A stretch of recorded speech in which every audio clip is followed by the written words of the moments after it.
I want to say thank you so much, Vicky, for asking me to come out.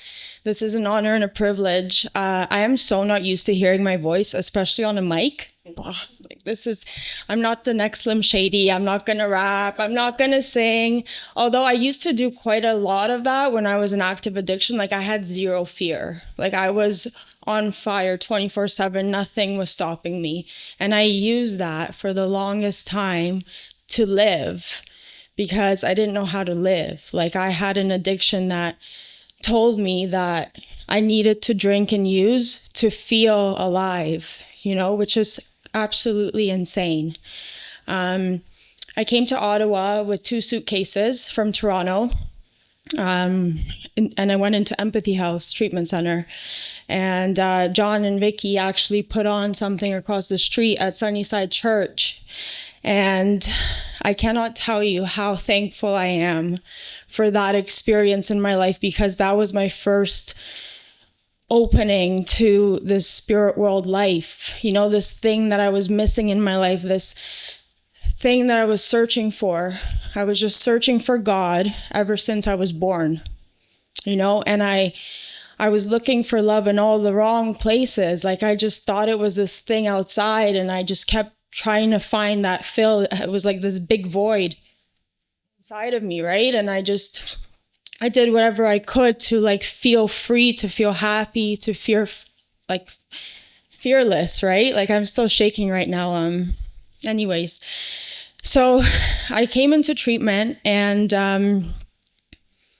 it was kind of the first time I had hope in my life. I remember there was a feelings group, and they asked me like, how do you feel, Tamara? And I had no idea how to put words to my feelings. Like I was just empty, like I was a shell of a human being. I was entirely empty.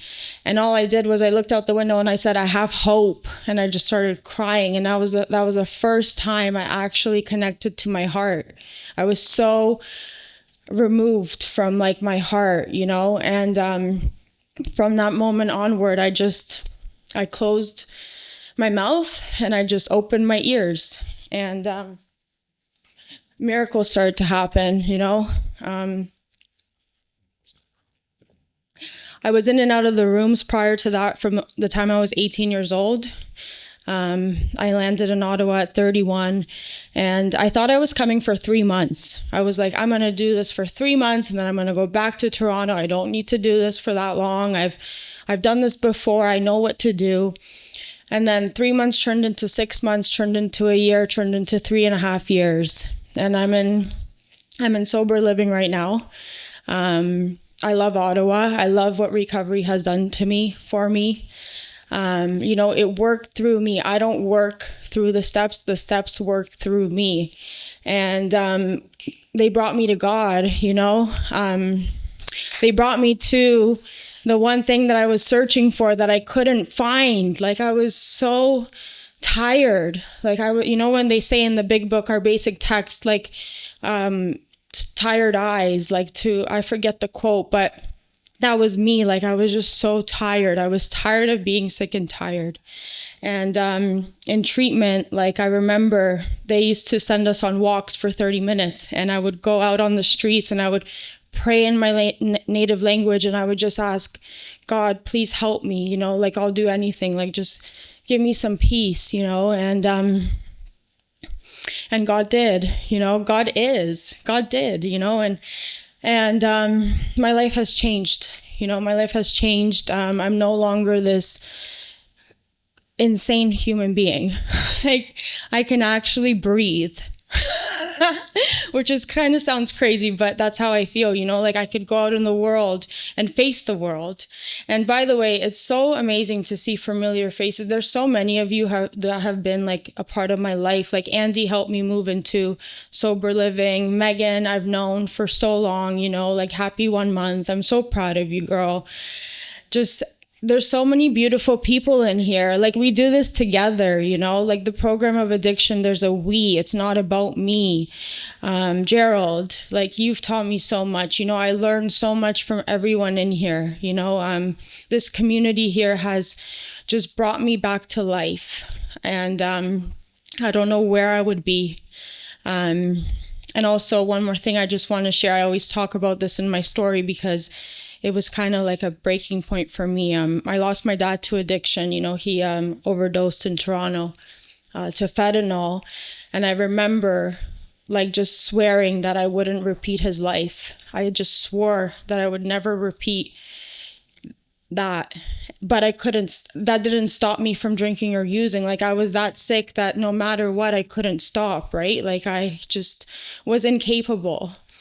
And when he passed, I promised him on his deathbed that I would do this for the both of us, you know? And so for me today, how I live is I'm not only doing this for me, I'm doing this for my ancestry. I come from Russia, you know, like addiction it's insane back home. There's no AA. Like in the small town where I was born, there's zero AA. There's zero solution. There's churches and stuff, but there's nothing like this. Like, no, hell no. So it's just amazing how my higher power brought me not only to Canada, but also to Ottawa and introduced me to this big life, you know, and in recovery, I've done some amazing things. Like I've traveled, I've created t-shirts. I started helping women. Like I finally got to step 12 and then I was like, wow, like this is so cool. And then there's this one girl, she was like, can you be my sponsoree? And I'm like, yeah, like I'll do it, you know, like, and that was so sweet. Like that's how this program works. It's like all of a sudden people actually want me in their lives. And like, that was absolutely a miracle, you know? And, yeah, I feel like there's halfway, I don't even know where I'm going. Like I just literally saying what's coming to my heart. And, yeah, I think it's important today to show up for people, you know, it's not about me anymore. I have to continue to stay focused on the solution, and I have to pray. I have to surrender daily, because at the end of the day, I have no idea what I'm doing. I have no idea what's going to happen tomorrow. Even when I walk outside of here, like I have no idea, you know, I get into the car, I put on my seatbelt and I say, God, just please take me to the next place. Because I have no fucking clue where I'm going, you know, like, I don't know. But yeah, so far, I'm excited to live. I'm excited to be here with you. It means a lot to me. I don't like to talk for too much. I think I'm just going to end it there. Thank you so much.